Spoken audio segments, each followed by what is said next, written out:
तो बच्चों आज हम सीखेंगे प्रश्नावली 5.1 का प्रश्न संख्या 2। कल हमने इसका प्रश्न संख्या 1 हल किया था। तो ये घड़ी से संबंधित सवाल है, ठीक है। घड़ी की सुइयां जब घूमती हैं तो वो क्या बनाते हैं बच्चों? कोण बनाते हैं। साथ ही साथ वो क्या करते हैं? कुछ हिस्सा भी काटती है वो, ठीक है। तो आप ये समझिए कि ये घड़ी की सुई कैसी है बच्चों? एक गोल है, एक रोटी की तरह है नहीं है? तो मैं आपको पहले बताया था एक रोटी है माना, घड़ी की सुई का भी आकार ऐसे ही होता है, ठीक। हम इसको क्या कर देते हैं बच्चों? 4 हिस्सों में बांट देते हैं। देखो 4 बराबर हिस्सों में। ये कितने हिस्से बना दिए मैंने? इसके 4 बराबर हिस्से बना दिए, ठीक है। अब यदि हम कोण की बात करें तो यहां पर से तो घड़ी की सुई हमेशा कैसे घूमती है बच्चों? ऐसे घूमती है, ये ऐसे जाती है ना, ऐसे चक्कर लगाती है। यदि घड़ी की सुई यहां से, घंटे की सुई है माना, यहां से घूमती हुई पूरा एक चक्कर लगा के फिर यहीं पर आ जाएगी तो उसको हम क्या बोलते हैं बच्चों? एक घूर्णन बोलते हैं। फिर से बता रहा हूं, ये बात कल भी बताई थी मैंने। एक घूर्णन का क्या मतलब होता है? एक घूर्णन का मतलब होता है एक चक्कर। यहां से जैसे जो दौड़ने वाले होते हैं ना, कई बार ऐसे ग्राउंड में ऐसा बना होता है, देखो घूमते घूमते घूमते घड़ी की सुई फिर कहाँ आती है? फिर यहीं पर आएगी। समझ में आ रही नहीं आ रही बात? फिर घूमेगी, फिर यहीं आएगी, फिर घूमेगी, फिर यहीं आएगी, ऐसे गोल गोल चक्कर लगाती है। तो यहां से एक बार घूम करके यहीं पर आना, वो क्या कहलाएगा? एक घूर्णन या एक चक्कर। एक चक्कर भी बोलते हैं उसको। तो इन चक्करों में बच्चों कुछ कोण बनते हैं। देखिए यहां पर क्या होता है हमारा घड़ी की सुई में? देखो यहां पर लिखा हुआ है ऊपर, यहां पर क्या है? 12। यहां पर क्या होता है? 3। यहां पर क्या होता है? 6। यहां पर क्या होता है? 9। होता है नहीं? तो देखो 12 से 3 तक बीच में कितने अंक होते हैं? देखो यहां पर 12 से 3 तक देखो, ये बीच में कितने अंक हैं? 2 अंक हैं। कौन कौन से? 1 और 2, ठीक है। 3 से 6 तक के बीच में भी कितने अंक होंगे? 2। देखो कौन कौन से? 4 और 5। 4 और 5। ऐसे यहां पर भी 7 और 8। आप घड़ी भी बनाना आना चाहिए आपको। 9 के बाद 10, 11, ठीक है। अब देखो घूर्णन का क्या मतलब होता है? एक चक्कर को तो हम एक घूर्णन बोलते हैं, ठीक है। अब आपके प्रश्न क्या होते हैं? देखिए ये प्रश्न क्या है? एक घड़ी की सुई कहां रुक जाएगी यदि वह 12 से प्रारंभ करे और घड़ी की दिशा में, घड़ी की दिशा माने इस दिशा में, जिसको कि हम क्या बोलते हैं बच्चों? घड़ी की दिशा को क्या बोलते हैं? कल बताया था मैंने, दक्षिणावर्त। क्या बोलते हैं? दक्षिणावर्त दिशा या क्लॉकवाइज डायरेक्शन। क्लॉकवाइज डायरेक्शन या दक्षिणावर्त बोलते हैं हिंदी में, ऐसे चलने को। और ये ऐसे चल रहा है, कोई चीज ऐसे जा रही है तो वो क्या कहलाएगी? वामावर्त। वामावर्त बोलते हैं, या उसको क्या बोला जाता है? Anti clockwise. वेरी गुड, बिल्कुल सही, ठीक है। लेकिन घड़ी की सुई ऐसे जाती है, ये याद रखना है आपको, नहीं तो फिर हम सवाल गलत बना देंगे कई बार। अब यहां पर देखिए घूर्णन कह रहा है, 1/2 घूर्णन। एक घूर्णन का मतलब होता है पूरा एक चक्कर लगाना, ठीक है, यहां से यहां तक। ये बात समझ में आ गई बात? अब देखो 1/2 घूर्णन कितना हुआ? देखो जरा सा, 1/2 का मतलब क्या हुआ? आधा। अब ये मैंने क्या बना दिया? एक रोटी बना दी माना, समझ रहे हो बात? इसका आधा कितना होता है बच्चों? ये देखो हमने भिन्न पढ़ रखा है ना, इसको तो बोलेंगे आधा, बोलेंगे नहीं बोलेंगे? ये क्या हुआ? 1/2 घूर्णन बोलेंगे यहां पर। समझ में आ रही बात? अगर मैं इतना ही लूं इतना ही लूं, ये हिस्सा, तो ये कितना कहलाएगा? 1/4 कहलाएगा। तो इतने हिस्से को जो मैंने लाल से कर रखा है, ये क्या कहलाएगा? 1/4 गुणन। समझ में आ रही बात? तो देखो ऐसी हिसाब से अब कौण बनते हैं। देखो कोणों का भी पता करना है हमको, ये चीज बताई थी मैंने। जब 1/4 गुणन होता है तो कितने अंश का कोण बन रहा है? देखो जरा, ये कोण 1/4 गुणन का मतलब ये यहां से यहां तक कितने अंश का कोण बना है? 90। ये 90 अंश का कोण बना। समझ रहे हो बात? 1/4 गुणन माने 90 अंश। 1/2 गुणन माने 1/2 गुणन माने यहां से घूम के यहां आ गया, आधा चक्कर हो गया ना पूरा, यहां से लेके यहां पर आ गया। तो 1/4 गुणन का मतलब कितना हुआ? देखो 1/4 गुणन का मतलब होता है 90 अंश। फिर से बता रहा हूं ये बात, 1/2 गुणन का मतलब कितना हुआ? 180 अंश। उसके बाद देखिए, यदि मैं ये वाला हिस्सा भी ले लूं, ठीक है, तो अब भिन्न के रूप में इसको कितना बोलेंगे?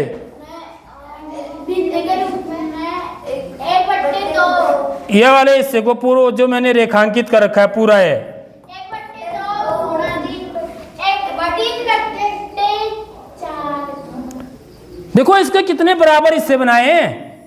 इस रोटी के या इस घड़ी के कितने बराबर हिस्से बना रखे हैं? 4 हिस्से।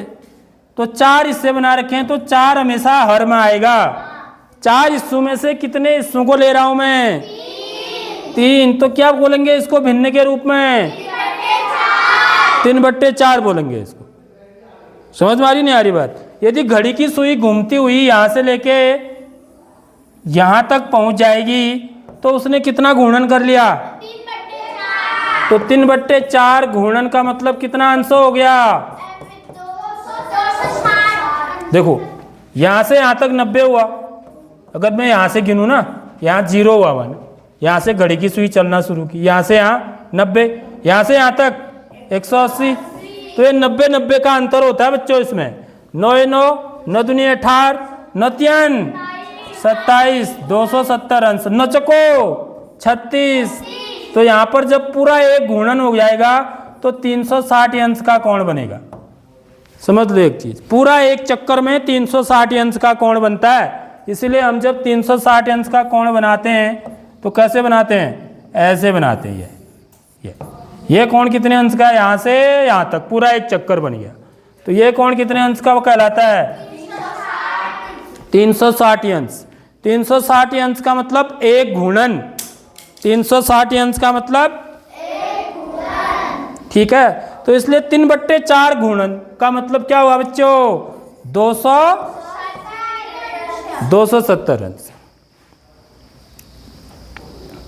ठीक है, आगे बात समझ में। उसके बाद मैंने आपको एक ट्रिक बताई।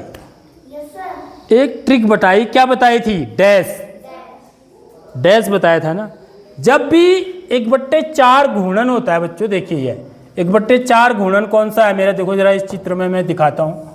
ये 12 से 3, ये 1/4 गुणन है ना, क्योंकि ये चौथाई हिस्सा है। देखो ये, यदि मैं इसके 4 बराबर हिस्से बना दूं तो ये क्या है? इसका एक चौथाई हिस्सा है। तो ये 1/4 गुणन है। ठीक है। अब देखिए यहां पर जो संख्याएं हैं, मैं इसकी बात कर रहा हूं एक्चुअली में। ठीक है, मुझे संख्याओं से मतलब है अभी थोड़ी देर के लिए। यहां पर 12 और 3 के बीच में जितनी संख्याएं हैं बच्चों, उसके बीच में हम डैश लगा दें। ये 12 से 1 के बीच में 1 डैश, 1 से 2 के बीच में 1 डैश, ये हो गया 2 डैश, यह 3 डैश। तो यानी कि जब भी 1/4 गुणन होगा, यानी कि 90 अंश का कोण बनेगा, तो डैश कितने लगेंगे? डैश कितने होंगे वहां पर? तो यहां पर 3 डैश होंगे। 1 डैश, 2 डैश, 3 डैश। ऐसे डैश लगा के आप पता करोगे। समझ रहे हो नहीं समझ रहे हो? अब जब 180 अंश का कोण बनेगा, 180 माने यहां से लेके यहां तक, समझ रहे हो? देख लो जरा सा अभी, 180 अंश माने ये वाला कोण, यहां से लेके यहां तक।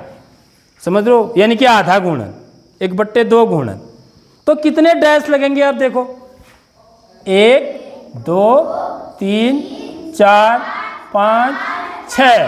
तो 1/2 गुणन में कितने डैश लगेंगे, 6 डैश लगेंगे। फिर बता रहा हूँ, 1 2 3 4 5 और 6, 1 2 3 4 5 6, ठीक है। इसमें 3 लगे, इसमें 6 लगे, तो 270 में कितने लगेंगे देखो यहाँ पर, 270 माने घड़ी की सुई घूम के यहाँ पर आ गई। अब 270 अंश का मतलब यहाँ तक आ गई, देखो यहाँ से घूम के पूरा यहाँ तक, यहाँ से घूम के पूरे यहाँ पर आ गई। तो कितने डैश लग रहे हैं देखो, 1 2 3 4 5 6 7 8 9।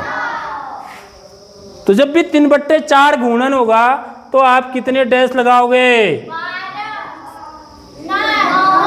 9 डैश लगाओगे। होश से सुनो जरा बात को, 1 2 3 4 5 6 7 8 9।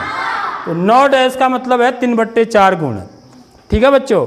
अब देखिए, अब आप यदि आपको इतनी चीज पता लग गई तो आप इस सवाल को बहुत ही मजे मजे में कर जाओगे, नहीं तो बड़ा कठिन लगेगा ना, नहीं तो थोड़ा कठिन दिख रहा था ना, लेकिन अब देखना आप कितना आसान लगता है।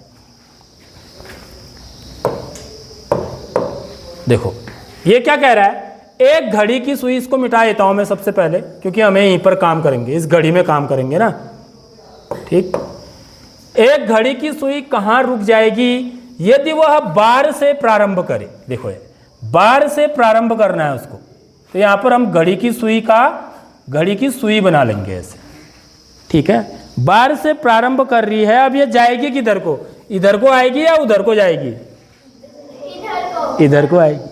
समझ रहे हो बात, इस चीज का ध्यान रखना है, क्योंकि घड़ी की सुई हमेशा दक्षिणावर्त क्लॉकवाइज डायरेक्शन में चलती है, इधर को नहीं चलती, कहीं भी उल्टा नहीं घूमती है, ठीक है। अब देखिए, बार से प्रारंभ करे और घड़ी की दिशा में, तो घड़ी की दिशा तो ठीक ही हुई, ये हुई घड़ी की दिशा में 1/2 गुणन करे, ठीक है। 1/2 गुणन करे, तो 1/2 गुणन का मतलब कितने डैश होते हैं बच्चों, 6 डैश होते हैं।